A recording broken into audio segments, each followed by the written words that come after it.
A listener in Hawaiian Gardens, California, wrote concerning John chapter 5, verse 18. He says, "Did Jesus break the Sabbath, or only the traditions of the Pharisees in regard to the Sabbath? I've read that some commentators say that he did break the Sabbath, but they leave the impression that it's not a problem. But I have also had others from a cult indicate that Jesus did not break the Sabbath, only the traditions of men. Could you please explain your position on this issue?"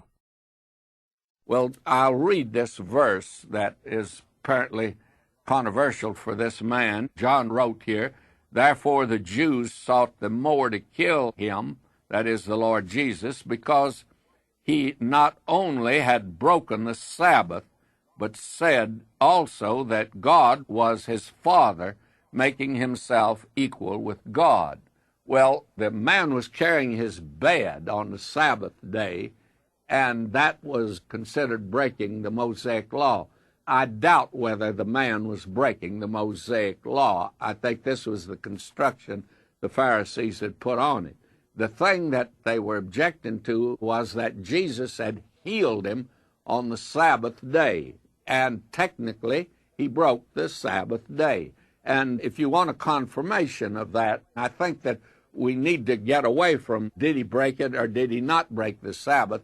The main point to make here is found in the other time that the Lord Jesus broke the Sabbath day. You remember they were going through the cornfields, which evidently was barley fields, and they were pulling the barley and eating it. These men were hungry. And, of course, everybody forgets about that. These men were hungry. That's the reason they were pulling it. And the question came up, actually, they are working in the barley field, and they're cutting down the barley, and they're taking it, and therefore they're breaking the Sabbath day.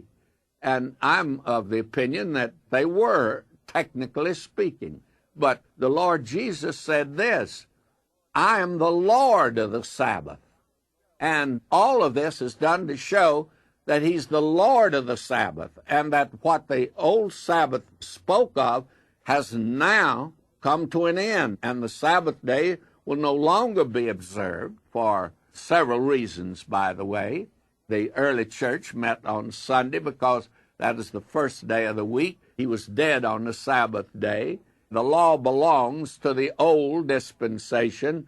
John says the law came by Moses, but grace and truth came by Jesus Christ. And therefore, here we have the Lord Jesus actually breaking the Sabbath day.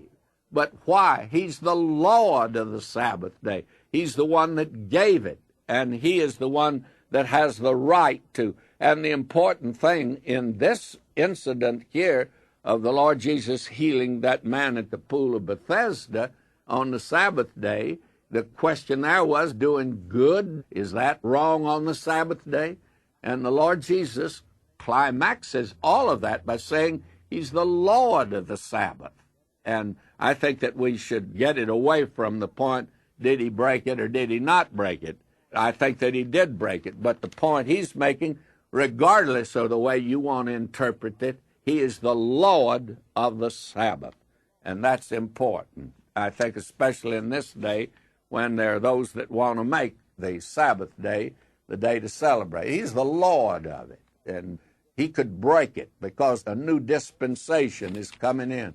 Old things have passed away, and all things have become new.